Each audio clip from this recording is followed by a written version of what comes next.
Are you afraid that your ex will forget about you during no contact? Ever since the breakup, your ex has been on your mind constantly.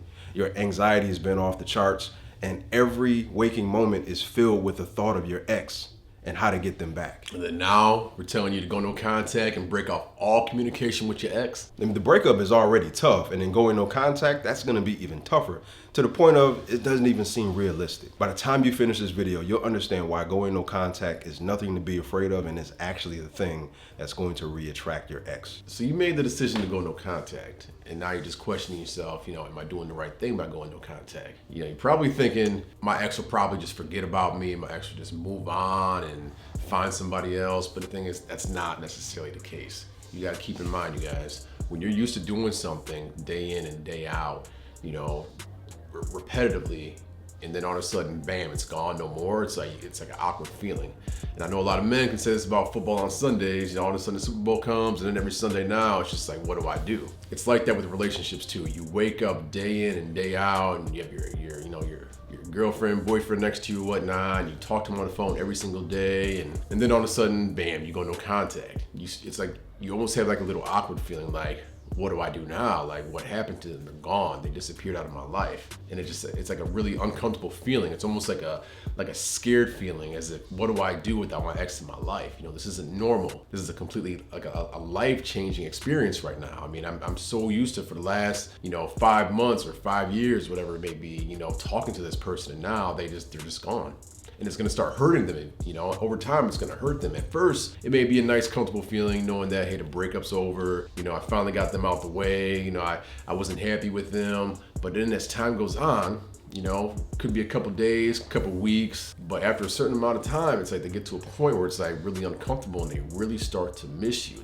They almost start to regret the fact that they actually pulled away from you and brushed you off and broken up with you. And it's okay to question your decision to go no contact, because it's a very important decision. If you didn't have any hesitation about it, or if you weren't pondering it, then it's obvious it's not an important situation. But right now, in terms of the breakup, you are making a very important decision, and especially because it's an emotionally heightened situation, you're going to have some trepidation about leaving your ex, because like you just said, for however long you two have been together, months, years, maybe even decades, cutting the cord on your ex is almost like turning your back on yourself.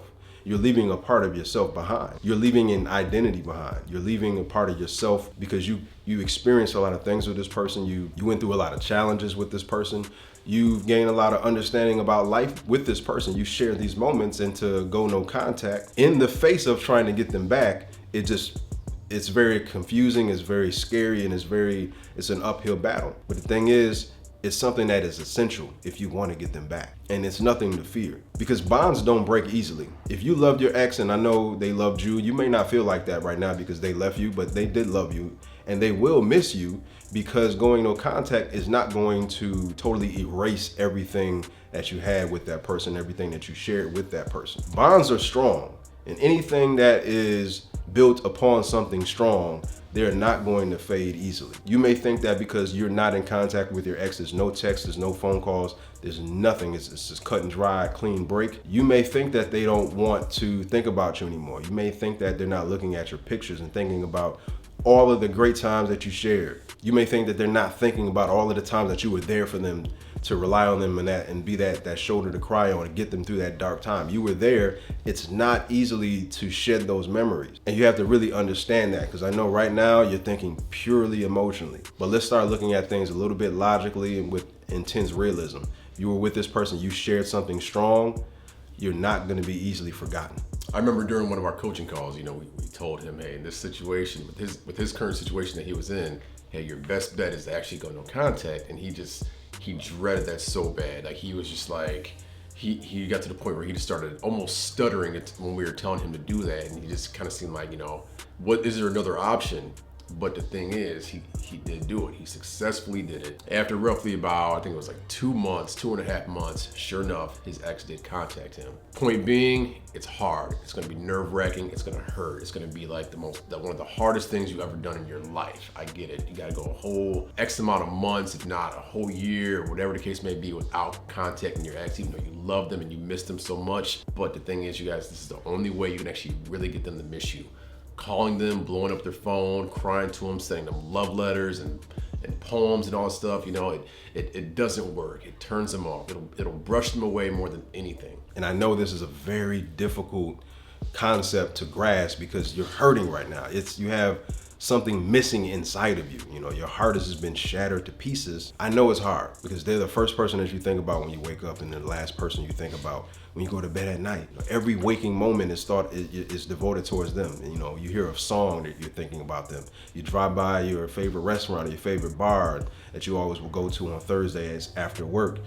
Everything reminds you of your ex, and you feel that if you totally detach from your ex, from texting them and looking at their stories or talking to them on Snapchat or Instagram or whatever it is, that they're going to forget about you and all of the memories will be erased. And that's actually not the case, because your ex will actually think about you even more because of your absence. Because one thing that you have to really understand is that your ex is going through a breakup as well. And though they initiated the breakup, and they may have even thought about the breakup months or even weeks or years prior to the physical, tangible breakup, they're experiencing it too. They may be further down the scale or further down the process of a breakup, but they're thinking about it. And the strange thing is, though they did decide to leave you and tell you that I don't want to be with you anymore, I don't love you anymore, they do have some strange, weird level of comfort knowing that you're around, still contacting them, because they don't completely want you out of their life either. So when you do decide to go no contact, you're pulling away totally, and they'll definitely feel it, as opposed to them telling you, hey, I don't want you to contact me anymore, I don't want you to call me anymore, but secretly deep down, they still want you to contact them and call you. They still want you around. But when you pull the rug out from the entire situation and go no contact, they'll feel that, and then they'll miss you. Because right now, just being totally honest with you, they do not miss you. Because if they really did, they would get back with you. So your absence not being in their life is actually gonna make them think about you a lot more. They're gonna be curious as far as what you're doing now, what you've been up to, who you're with. More times than not, after the breakup, the dumper always has it in their mind that I can get them back if I want to, because a lot of people do the whole begging, pleading thing. Nobody likes being dumped. Typically, you want what you can't have. So when someone breaks up with you, it's almost natural for you to say, you know what, I want them back. I want to get back with them. Even though during the whole end of the relationship, you were hating your ex. They did everything to piss you off, all their bad habits. They were just so annoying to you. But the moment they broke up with you, all that went out the window, and you get in this little phase where you're like, I miss my ex so much. Like, I really loved them. I really cared about them. Oh my God, I want them back. So a lot of people, I completely understand why you do the begging, crying, and pleading. But again, it's not necessarily the way to go. It's not gonna work. It's not gonna benefit you, because you're giving them the upper hand and knowing that, hey, I can get this person back whenever I want to. So what's the rush of getting you back? There's no rush if you're gonna be there at their beck and call. There's no rush if you're always gonna be right there in their face and you're constantly sending them flowers saying you're sorry, or these poems to them, or whatever the case may be. Do you want them to have that scarcity? You want them to have that fear that you're gone for good, that you're no longer in their life, you're out of the picture, and you moved on. And there's nothing worse than having the upper hand and then all of a sudden you lose it. So with that being said, you gotta understand that being afraid is still like being needy. You're still being needy by being afraid and being scared that you're never gonna see that person again. You gotta understand, hey, if they broke up with you, you gotta be okay with them coming back to you, or you never seeing them again.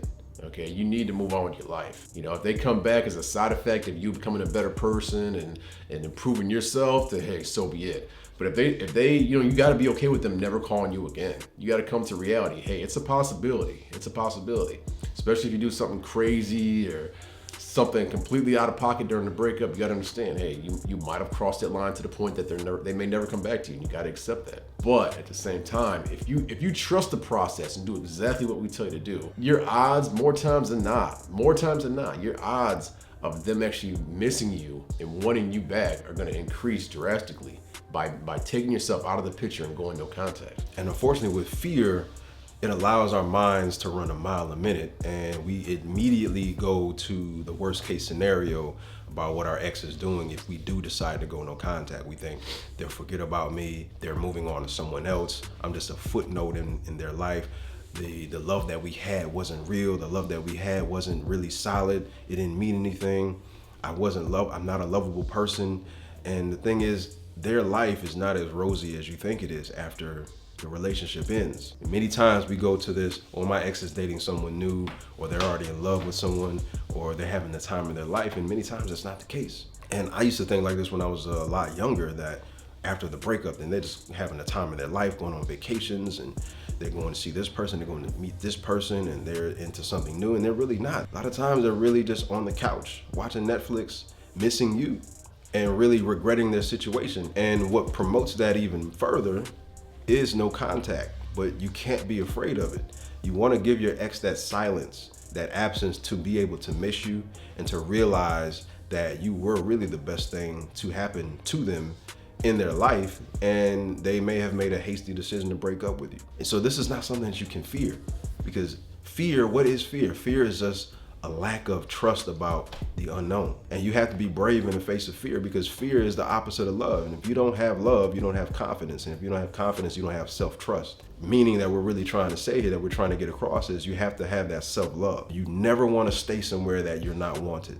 Because right now your ex does not want you. And that's a very tough thing to say. It's a bitter pill to swallow. And I really don't want to say it that harshly, but it's the truth. They're not interested in pursuing something in the future with you. You don't want to be second option to your ex. You don't want to be demoted to being a friend with your ex, because you don't want to be their friend. You want to be with them. You want to be their partner. You had plans for the future together. You had plans to build a family, or build more of a family that you already had with this person. You intended on building your bond with this person a lot stronger in the future. So the thing is, now is the time to build that bond with yourself, because if you don't know this right now, you are enough. Never be someone's second option, because you have everything within yourself that you need right now. You do not need your ex to be loved. You don't need your ex to validate you. You don't need your ex for confidence. Right now, you may have lost sight of it, but right now is the time to pull it back and really put the spotlight on yourself, because you matter the most. I know you have this one-track mind about getting your ex back, but now you need to have a one-track mind on getting yourself back and getting back to who you are. I know you love your ex, but right now is the time to love yourself even more.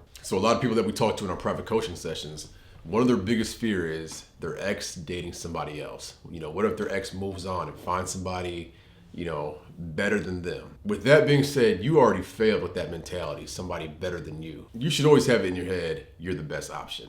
Keep in mind, you already have a history together, okay? You guys already had that bond. You guys already slept in the same bed together numerous occasions.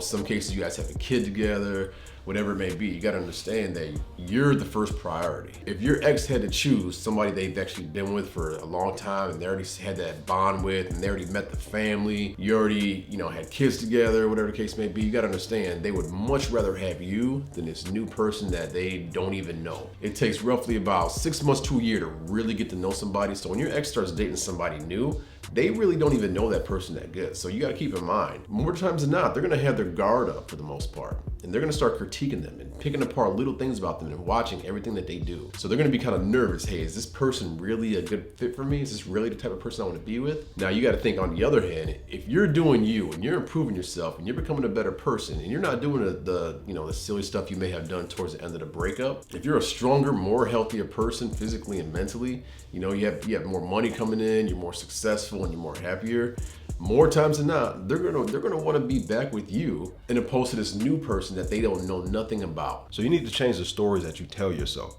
Stop telling yourself, I'm afraid to go no contact. That needs to be changed to, I'm excited about going no contact, because now I have a new challenge to face and I can build myself up to be someone better than who I was before. Now it's time to wipe the slate clean and erase all of my mistakes and work on them and rise out of the ashes like a phoenix. So if you're still afraid of going no contact, then watching this video to the left is guaranteed to rid any more fear that you might have about going no contact. So go ahead and click that link to the left, and we'll see you on the flip side. Peace.